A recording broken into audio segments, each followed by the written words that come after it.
Bismillahirrahmanirrahim. Kembali lagi bersama saya Yudanti Kusumawarni.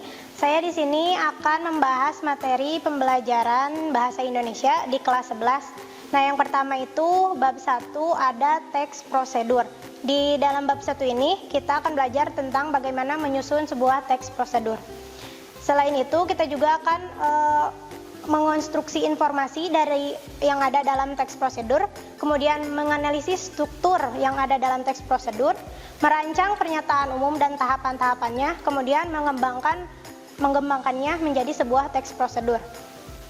Oke, yang pertama itu kita akan bagaimana mengonstruksi informasi dalam teks prosedur. Sebelum itu kita harus ketahui terlebih dahulu apa itu teks prosedur. Nah, teks prosedur ini adalah jenis teks yang menunjukkan dan menjelaskan sebuah proses dalam membuat atau mengoperasikan sesuatu. Nah, sesuatunya ini berbagai macam, misal bisa membuat makanan ataupun cara menghidupkan komputer atau yang lainnya. Nah, sesuatu ini dikerjakan melalui beberapa langkah yang harus dilakukan secara sistematis dan teratur. Selain itu, ada juga ciri-ciri yang membedakan teks prosedur dengan teks-teks lainnya. Yang pertama itu berisi langkah-langkah.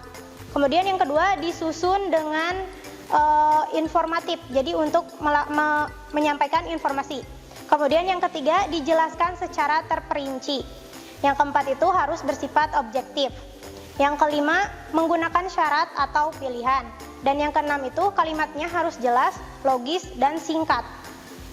Selain itu, di dalam teks prosedur ini ada beberapa jenisnya.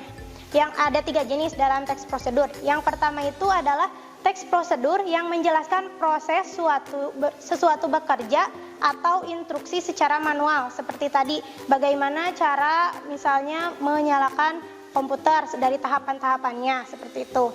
Kemudian yang kedua, yaitu teks prosedur yang menginformasikan aktivitas tertentu dengan pengaturannya.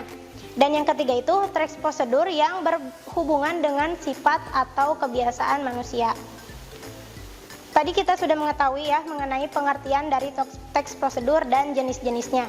Sekarang kita beralih ke tahapan-tahapan dalam teks prosedur. Salah satunya ada merancang pernyataan umum. Nah, teks prosedur ini memiliki 2 bagian utama, yaitu berupa pernyataan umum dan tahapan-tahapan atau langkah-langkahnya.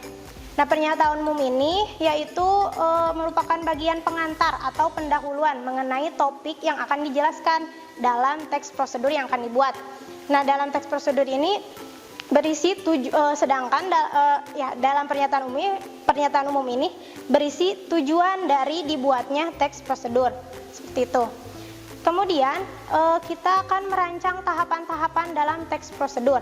Yang pertama itu harus menentukan topik yang akan disusun.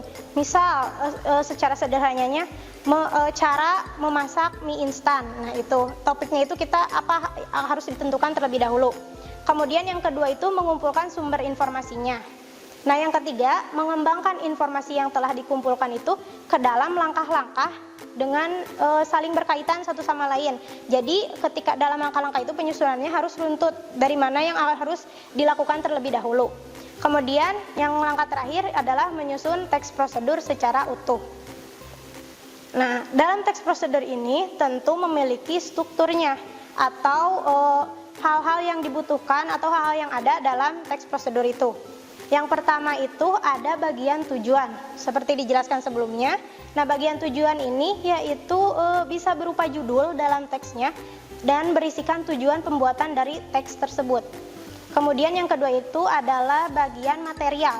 Nah, bagian material ini berisikan bahan-bahan atau alat-alat yang digunakan atau yang diperlukan ketika membuat sesuatu, misalnya ketika tadi membuat mie instan, apa saja yang diperlukan, kan mie, misalnya kompor, dan alat-alat masaknya.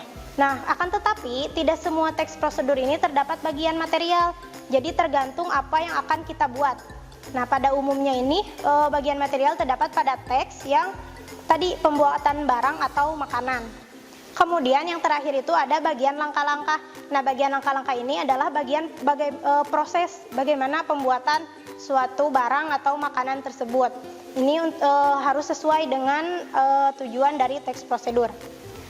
Nah, selain dari struktur, teks prosedur juga memiliki kaidah kebahasaan.